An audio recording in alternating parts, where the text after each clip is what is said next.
Tuhan, terima kasih. Kami sungguh bersyukur pagi hari ini kami kembali melihat anugerah kehidupan yang Tuhan berikan bagi kami. Terima kasih buat keadaan yang baik yang Tuhan anugerahkan dalam kehidupan kami. Terima kasih pagi hari ini kami telah dikumpulkan Tuhan bersama-sama dalam ibadah pagi hari ini. Bersyukur untuk persekutuan kami percaya pagi hari ini ada berkat yang baru, ada rahmat, ada sukacita, ada kekuatan, ada tuntunan Tuhan yang kembali Tuhan akan berikan, nyatakan bagi setiap kami. Karena itu ya Tuhan, terimalah ucapan syukur kami, pujian, pengagungan, dan sembah kami kepadamu. Dan kami buka hati kami bagi kebenaran firman Tuhan. Berbicaralah kepada kami Tuhan, terangi hati kami dan tolonglah kami agar kami bisa hidup dalam seluruh kehendak Tuhan. Di dalam nama Tuhan Yesus Kristus kami bersyukur dan kami berdoa. Haleluya. Amin. Puji Tuhan. Shalom Bapak Ibu Saudara sekalian, senang sekali bisa ketemu kembali pagi hari ini. Satu sukacita buat saya dan ini tentu sebuah kehormatan kembali buat saya bisa hadir di tengah-tengah kita sekalian persekutuan pagi hari ini untuk menyampaikan firman Tuhan. Terima kasih buat Om James yang sudah memimpin kita dalam pujian dan sembah syukur kita kepada Tuhan. Terima kasih juga buat Pak Pengurus, Ibu Pengurus yang juga setia untuk melayani kita pagi hari ini setiap pagi dalam ibadah gerbang pagi supaya kita bisa benar-benar menerima berkat Tuhan. Haleluya. Saya percaya kita semua dalam keadaan yang baik. Jadi tidak salah kalau kita deklarasikan hari ini adalah hari yang dijadikan Tuhan supaya kita bersukacita di dalam Dia. Amin. Puji Tuhan. Tuhan kita baik. Baik Bapak Ibu Saudara, saya akan mengajak kita untuk membuka firman Tuhan di dalam kitab Ayub pasal yang ke-38 ayat 8 sampai dengan ayat yang ke-11. Ayub 38 ayat 8 sampai 11. Saya memberi judul renungan kita pagi hari ini adalah Tuhan membuat batasan. Tuhan membuat batasan. Ayub 38 ayat 8 sampai dengan ayatnya yang ke-11. 38 ayat 8 sampai ayat yang ke-11. Kita bisa melihat di layar. Pengurus sudah bantu kita untuk membaca firman Tuhan supaya kita bisa merenungkannya. Saya akan bacakan buat kita sekalian. Dikatakan, siapa telah membendung laut dengan pintu ketika membual keluar dari dalam rahim? Kita tahu ini merupakan kalimat Tuhan sendiri, firman Tuhan sendiri kepada Ayub. Ketika Ayub ada dalam krisis yang besar, dan ketika Ayub mungkin mengajukan beberapa pertanyaan-pertanyaan, pertanyaan yang sulit mungkin buat dirinya sendiri untuk menemukan jawaban. Dan kita tahu dalam kitab Ayub ini, Ayub bertanya, Ayub mencoba untuk membela diri, dan lain sebagainya. Dan ada awalnya mungkin terlihat tidak ada jawaban. Tetapi pada akhirnya Tuhan yang bertanya kepada Ayub.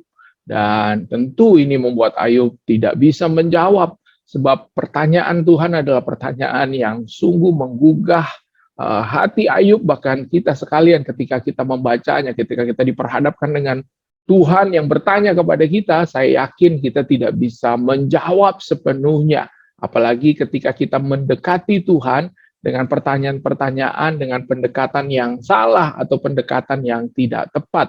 Maka saya yakin Tuhan ingin membenarkan pertanyaan-pertanyaan kita, sekaligus Tuhan juga ingin membersihkan hati kita atau menyingkapkan apa yang tidak benar di dalam hati kita. Ayat yang ke-9, ketika aku membuat awan menjadi pakaiannya dan kekelaman menjadi kain bedungnya. Ketika aku dikatakan apa? Menetapkan batasnya dan memasang palang dan pintu. Ketika aku berfirman, sampai di sini boleh engkau datang. Jangan lewat, disinilah gelombang-gelombangmu yang congkak akan dihentikan. Kalau kita mau diberkati, saya percaya kita bisa baca seluruh perikop ayat ini, tetapi kita hanya baca 4 ayat saja. Baik, Bapak Ibu sudah dikasih oleh Tuhan, judul dari renungan kita pada hari ini adalah Tuhan membuat batasan. Tuhan membuat batasan. Sebelum kita masuk dalam pembahasan ini, kita pasti setuju bahwa Tuhan kita itu adalah Allah yang maha besar. Tuhan kita adalah Tuhan yang hebat, Tuhan yang tidak terbatas, Tuhan yang sanggup melakukan segala perkara. Ini berarti bahwa tidak ada batasan buat Allah, buat Tuhan kita. Ia tidak terbatas. Tuhan sudah menciptakan segala-galanya dengan hikmat-Nya, dengan kuasa-Nya, dengan firman-Nya, dengan perkataannya. Ini kembali menjelaskan bahwa Ia sanggup untuk melakukan segalanya. Bahkan tidak ada yang bisa sebanding dengan Dia. Tidak ada yang membanding-bandingkan dengan Dia. Tidak mungkin kita membanding-bandingkan Dia. Dia bahkan melebihi bahasa, kata, kalimat, itu tidak pernah cukup untuk menjelaskan tentang dirinya, tentang Tuhan. Namun berbeda dengan kita, ciptaan. Maka Tuhan menciptakan seluruh ciptaan termasuk manusia. Dari ayat ini, dari kebenaran firman Tuhan, kita tahu bahwa Tuhan itu menciptakan semuanya dengan batasan-batasan, Bapak Ibu Saudara. Ada garis, ada batasan, ada area-area yang Tuhan buat untuk menjelaskan bahwa ternyata ada sebuah hukum yang menjadi bagian dari ciptaannya, yaitu batasan-batasan yang diciptakan oleh Tuhan, yang ditetapkan oleh Tuhan dalam kedaulatannya. Saya memberi contoh sederhana tentang apa itu batasan-batasan. Yang pertama, ada batas langit, Bapak Ibu Saudara. Ada batas daratan, bumi, ada batasan lautan atau air. Ini jenis batasan-batasan yang secara hukum ditetapkan buat kita. Kalau kita bicara tentang batas langit, Bapak Ibu Saudara, maka ada awan, ada hujan, ada petir, ada bintang, bahkan ada binatang-binatang. Lalu kemudian ketika kita bilang batasan darat atau batasan bumi, ada tumbuhan di sana, ada binatang di sana, bahkan ada manusia di sana. Kalau batasan air atau laut, ada tumbuhan juga di sana, ada binatang juga, bahkan ada kekelaman di sana, ada sesuatu yang misteri yang kita tidak tahu, Bapak Ibu Saudara. Ini menjelaskan bahwa ini hukumnya. Tidak mungkin burung atau binatang yang ada di udara, Bapak Ibu Saudara, dia nyemplung ke dalam air. Tidak mungkin kita yang ada di daratan berlama-lama dan tinggal di dalam laut yang dalam. Kenapa? Karena tidak mungkin, itu hukumnya. Dan binatang atau sesuatu yang ada di dalam laut tidak mungkin ada di udara, Bapak Ibu Saudara. Tidak mungkin ada di langit. Kita memang lihat awan itu hebat, awan itu keren, awan itu indah, ajaib. Tetapi kita tidak bisa tinggal di awan, Bapak Ibu Saudara. Kenapa? Karena dengan demikian kita mengerti Tuhan secara hukum, Tuhan menetapkan bahwa ada batasan-batasan. Ketika kita baca ayat ini, Tuhan bilang kepada Ayub, tahukah engkau apa itu laut, bagaimana itu laut, kenapa laut cuma dibatasi tidak sampai sini, cuma boleh sampai di sini, tidak boleh sampai ke sana. Kenapa? Karena Tuhan menjelaskan bahwa Ia menetapkan batasan-batasan. Dan kalau kita bertanya sekarang, kenapa sih Tuhan membuat atau menaruh ada satu pohon terlarang di Taman Eden ketika Ia menciptakan manusia dan menempatkan di sana? Ada pohon pengetahuan yang baik dan yang jahat, atau disebut sebagai pohon terlarang. Mengapa Tuhan menempatkan pohon ini? Ini juga merupakan sebuah tanda bahwa Tuhan itu sungguh-sungguh membuat batasan, bukan sekedar larangan, Bapak Ibu Saudara. Jadi bukan karena Tuhan itu menghendaki dosa, bukan berarti Tuhan itu menciptakan dosa dan memberi jalan atau memberi kesempatan manusia berbuat dosa dengan ditempatkannya pohon pengetahuan yang baik dan yang jahat, karena Tuhan tidak pernah melakukan dan merancangkan punya niat tersebut, tetapi Tuhan menempatkan satu pohon saja di Taman Eden, Bapak Ibu Saudara, untuk dilarang, dipegang, dimakan buahnya, dengan tujuan bahwa ada batasan, ada garis yang Tuhan buat. Nah tentu Tuhan punya maksud untuk hal ini, Tuhan punya kehendak untuk hal ini, Tuhan mau kita ketahui tentang hal ini. Ketika Adam dan Hawa, ketika manusia justru melewati batas, manusia justru tidak mengerti dan menghargai batasan yang dibuat oleh Tuhan, dan akibatnya kita tahu manusia telah kehilangan kemuliaan Tuhan, jatuh di dalam dosa. Maka kita mengerti sekarang bahwa ada maksud, ada kehendak Tuhan untuk membuat batasan. Nah, Bapak Ibu Saudara, pendahuluan saya memang terkesannya ribet-ribet. Tetapi saya bergumul tentang hal ini dan ya saya tahu bahwa ini merupakan bagian yang penting untuk kita pelajari. Bapak Ibu Saudara, saya hanya info saja, saya ini sudah S2 nih, sudah S2 COVID, Bapak Ibu Saudara. Jadi ini sudah lulus saya. Jadi saya pernah kena yang pertama, ini juga barusan kena yang kedua, dan ribetnya tuh bukan sakitnya ya memang nggak enak gitu, tetapi ribetnya tuh kan karena harus isolasi mandiri, betul nggak Bapak Ibu Saudara? Harus karantina. Nah ini yang ribet Bapak Ibu Saudara. Karantina ini 10 hari, 14 hari gitu, itu yang ribet. Nah ternyata karantina, isolasi mandiri itu alkitabiah Bapak Ibu Saudara, untuk supaya kita belajar bahwa ada batasan-batasan yang nggak bisa dilanggar. Kenapa ada aturan? Kenapa ada hukum? Kenapa ada ketentuan-ketentuan yang tidak boleh kita langgar, yang diperhadapkan dengan kita? Sederhana, karena itu menjelaskan bahwa ternyata ada batasan-batasan di dalam kehidupan kita yang kita perhadapi Bapak Ibu Saudara. Dengan isolasi mandiri kita nggak bisa kemana-mana. Kenapa kita disuruh pakai masker? Kenapa ada aturan harus pakai vaksin? Kenapa harus ada aplikasi Peduli Lindungi? Kenapa kita tidak boleh tidak pakai helm, Bapak Ibu Saudara? Kenapa kita harus pakai sabuk pengaman? Saya baca informasi kalau minggu-minggu ini ada rahasia hal yang kecil-kecil Bapak Ibu Saudara, yang tidak pakai helm, tidak pakai sabuk pengaman, yang pegang handphone lagi nyetir, katanya polisi mau razia. Kenapa ada aturan itu semua? Jelas karena Tuhan mau kita mengerti bahwa ada batasan-batasan yang Tuhan tetapkan dalam kehidupan manusia, dalam kehidupan kita.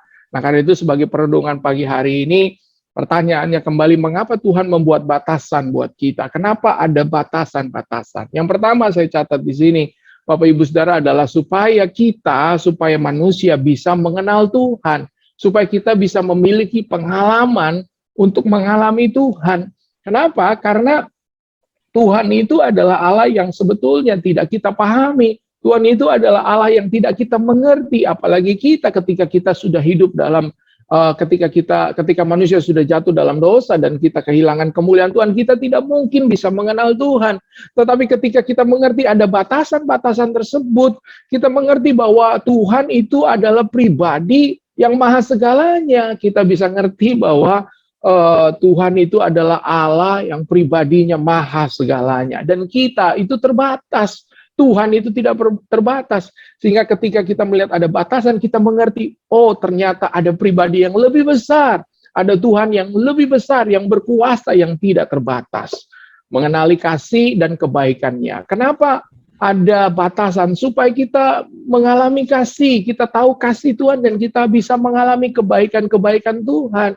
Kita akhirnya mengerti bahwa batasan-batasan tersebut itu demi kebaikan kita, demi keselamatan kita. Kenapa kita harus tetap pakai masker dan lain sebagainya? Kenapa kita tidak dilarang untuk berkerumun, ketemu banyak orang? Ya, karena itu untuk kebaikan kita. Karena Alkitab berkata ada waktu untuk memeluk, ada waktu untuk menahan diri untuk memeluk, kan gitu Bapak Ibu Saudara, ya kan? Nah, ini menjelaskan bahwa ada batasan-batasan yang tidak boleh kita lewati. Kenapa? Karena ini untuk kebaikan kita. Ini untuk keselamatan kita. Lalu kemudian supaya kita juga bisa mengenali Tuhan itu adalah Allah yang mulia. Kita bisa mengenali kemuliaannya. Kita bisa mengenali kemuliaannya. Apa itu kemuliaan? Sebuah kualitas yang lebih tinggi. Kualitas yang lebih dari segalanya, yang lebih dari biasa. Ketika kita tahu ada batasan, maka kita tahu bahwa kita bisa semakin mengenali kemuliaannya. Kenapa tabernakel harus ada 3 ruangan, pelataran, ruang kudus, ruang maha kudus, supaya kita bisa makin mengerti semacam tingkatan kemuliaan Bapak Ibu Saudara. Supaya kita memahami bahwa ada hal yang lebih mulia dan ini mengarah kepada Kristus, kepada Tuhan, kepada Allah yang mulia itu sendiri. Mengapa Tuhan membuat batasan? Supaya kita bisa mengenalnya secara utuh, secara komplit, supaya kita bisa mengenal Tuhan dengan takut akan Tuhan. Sama-sama bilang sama saya, takut akan Tuhan. Mengapa Tuhan menciptakan atau menempatkan pohon yang terlarang? Sederhana sekali. Tuhan mau supaya manusia memiliki sikap rasa takut akan Tuhan. Apa itu takut akan Tuhan? Kita mengerti. Ini merupakan sikap kita menghormati Tuhan, kita menghargai Tuhan di dalam kekudusan, di dalam kebenarannya. Bapak Ibu Saudara, sederhana, kenapa ada batasan, kenapa ada aturan, kenapa ada hukum yang ditetapkan Tuhan?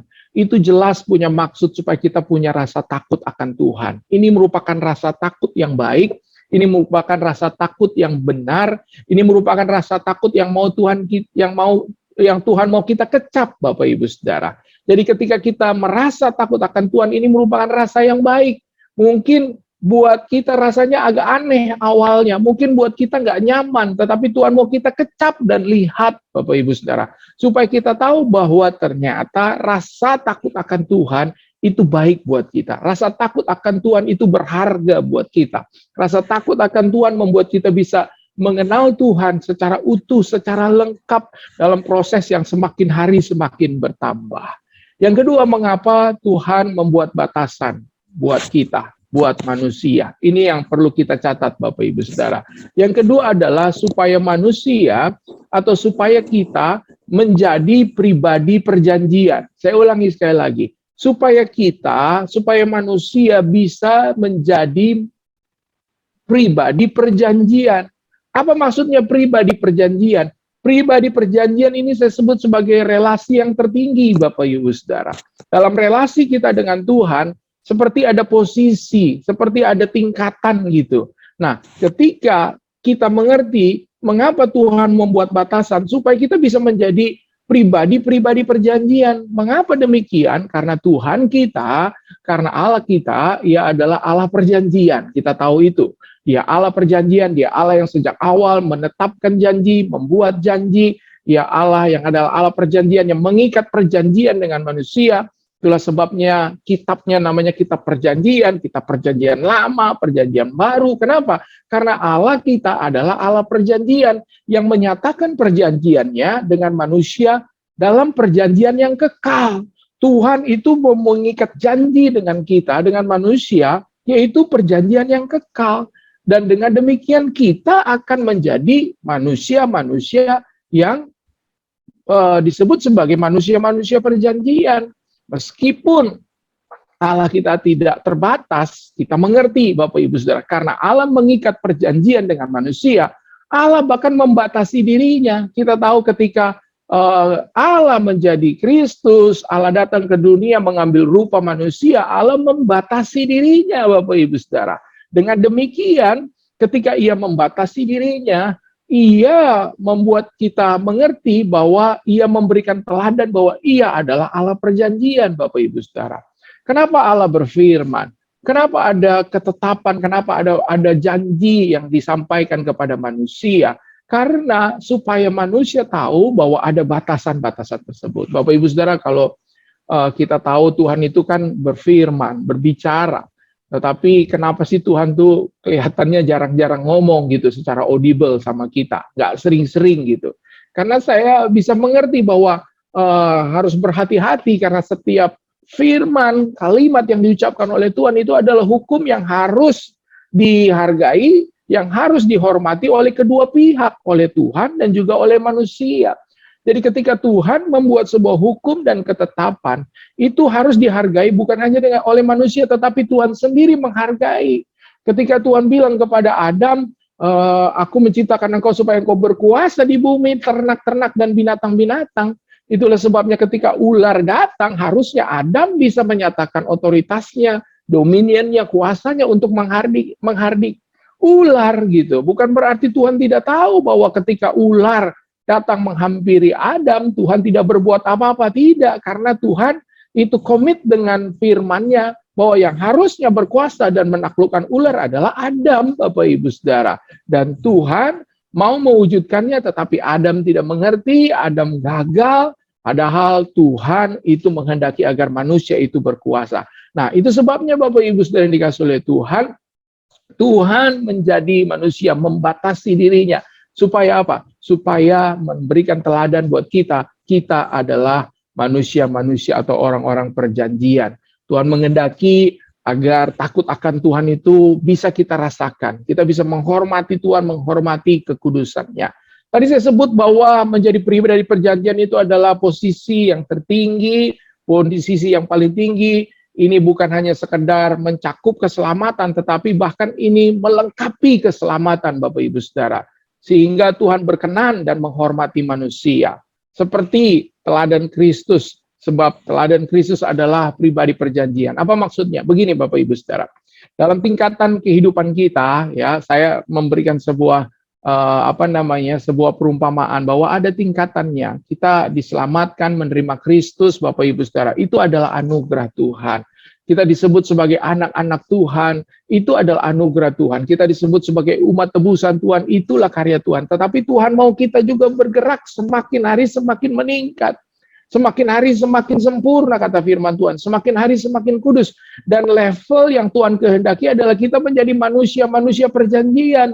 Kita menjadi orang-orang yang bukan hanya sekedar tahu keselamatan adalah anugerah, tetapi kita juga mengerti bahwa keselamatan yang kita terima dari Tuhan itu harus kita hormati dalam perjanjian, dalam komitmen, dalam covenant dengan Tuhan, Bapak Ibu Saudara. Kan kita mengerti kenapa kita pakai helm, kenapa kita punya SIM, kenapa kita harus bawa STNK, kenapa kita harus taat hukum, taat pajak, dan lain sebagainya. Supaya motivasinya bukan hanya sekedar ada hukum, ada aturan yang kalau kita langgar kita dihukum, tetapi karena kita mengerti ini adalah bagian dari kedewasaan kita, bagian dari kualitas kita yang baik sebagai manusia dalam moral, dalam wawasan, dalam pendidikan, termasuk dalam hal rohani. Sehingga ketika kita melihat hukum, ketika kita melihat ada aturan-aturan, ada prinsip-prinsip, ada firman Tuhan yang diperhadapkan dalam kehidupan kita, kita tidak melanggarnya.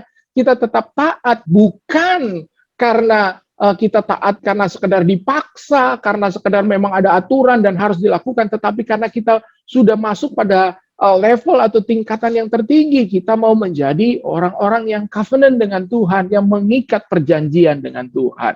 Kita tahu proses terhadap tokoh-tokoh dalam Alkitab mengajarkan kepada kita bahwa tingkatan ini merupakan tingkatan yang bisa dicapai dan harus dicapai, Bapak Ibu Saudara. Kita tahu bahwa the end of the day, pada akhirnya relasi yang tertinggi kita paham adalah relasi suami istri. Itulah sebabnya Tuhan menikahkan kita. Ia mempelai pria dan kita mempelai wanita. Dan kita tahu bahwa relasi suami istri itu adalah relasi tingkatan yang tertinggi. Tuhan sejak awal menciptakannya, menetapkannya. Itulah sebabnya ada hubungan yang sangat intim yang diberikan kepada manusia. Suami dan istri ada hubungan yang intim. Ini relasi yang tertinggi, tetapi bukan hanya sekedar bisa menikmati keintiman tersebut, tetapi juga harus menghargai komitmen, menghargai covenant, menghargai perjanjian antara suami dan istri, mengikatnya bersama-sama. Dan ini mengajarkan bahwa proses dalam kehidupan kita itu membuat kita semakin dewasa, dan menjadi sempurna. Tidak mungkin orang kalau tidak dewasa itu menikah, karena syarat utama untuk menikah adalah dewasa. Dan ini membuat kita mengerti bahwa proses kedewasaan itulah proses yang paling lama yang harus kita jalani. Anak-anak kita tahu umur berapa sampai umur berapa, remaja kita tahu, orang muda kita tahu, tetapi dewasa itu dari kita umur 17, 18, 19, 21 sampai kita 78, 80 itu juga dewasa, Bapak Ibu Saudara. Karena proses dewasa itu proses yang sangat panjang. Kita tahu bahwa kehendak Tuhan supaya kita menjadi sempurna, sampai sempurna, seperti Kristus. Dan ini merupakan tingkatan yang tertinggi, level yang Tuhan kehendaki. Tuhan membuat batasan buat kita mengerti kenapa ada aturan, kenapa ada hal-hal yang tidak boleh kita langgar. Bukan sekedar Tuhan itu jahat, lalu kemudian akan menghakimi. Karena justru ini mengajar kepada kita bahwa kita bisa melihat sesuatu yang lebih mulia lagi. Kemuliaan demi kemuliaan yang kita bisa alami dalam kehidupan kita ketika kita makin maju, makin naik, makin lebih baik, Bapak Ibu Saudara. Yang ketiga, yang terakhir, mengapa Tuhan membuat batasan? Sederhana, yaitu supaya kita bisa melihat kehidupan dalam keabadian. Akhirnya, Bapak Ibu Saudara, karena kita mengerti batasan tersebut, maka kita tahu relasi yang selanjutnya berubah adalah relasi keabadian, relasi yang kekal. Kenapa Tuhan membuat batasan? Supaya kita bisa masuk pada kemuliaan selama kita hidup. Demi kemuliaan, tetapi juga membuat kita akhirnya melihat kemuliaan yang sangat besar, yang kita harapkan, yang tidak pernah kita lihat, yang tidak pernah kita bayangkan. Yaitu kita bisa melihat Kristus, kita bisa bersatu dengan Allah, kita bisa manunggal dengan Kristus dalam relasi yang kekal. Kita bisa melihat keabadian, kita bisa melihat upah yang kekal yang Tuhan sediakan kepada kita. Itu sebabnya Bapak Ibu Saudara, sekarang mindset dan pikiran kita berubah, kita paham kenapa kita harus taat sama Tuhan, kenapa kita harus mengasihi Tuhan, kenapa ada hal-hal yang tidak boleh kita lakukan. Sederhana, supaya kita bisa mengenal Tuhan secara utuh dan lengkap, supaya kita bisa menjadi pribadi-pribadi perjanjian, dan supaya kita bisa memiliki sebuah kepastian untuk melihat keabadian, kekekalan yang Tuhan anugerahkan dalam kehidupan kita nantinya untuk selama-lamanya. Tuhan berkati Bapak Ibu Saudara. Maju terus dalam Tuhan, jaga kesehatan, Kita berdoa terus buat keluarga kita masing-masing, kita berdoa buat kehidupan keluarga keluarga kita yang lain, orang tua kita, keluarga, dan masing-masing, karena kita tahu bahwa ini adalah saat-saat yang penting buat kita untuk bisa saling mendoakan, saling menguatkan, saling mendukung, dan yang juga tidak kalah penting adalah ini juga saatnya buat kita semakin mengenal Tuhan, mengenal kebenaran. Karena itu kita harus terus menggali kebenaran firman Tuhan supaya kita semakin bertumbuh di dalam Tuhan, melihat kemuliaan demi kemuliaan. Haleluya. Mari kita mengarahkan hati dan kehidupan kita kepada Tuhan pagi hari ini dalam anugerah dan rahmat yang besar yang diperhadapkan bagi kita. Kiranya kasih karunia, berkat, damai sejahtera, anugerah, kesehatan, perlindungan, sukacita, kekuatan dianugerahkan di dalam kehidupan kita, dalam persekutuan kita bersama dengan Roh Kudus yang akan senantiasa menyertai kehidupan kita, menjalani kehidupan hari ini, seterusnya, bahkan sampai selama-lamanya. Yang menerima berkat Tuhan dan percaya serta mengasihi Tuhan, kita katakan, amin.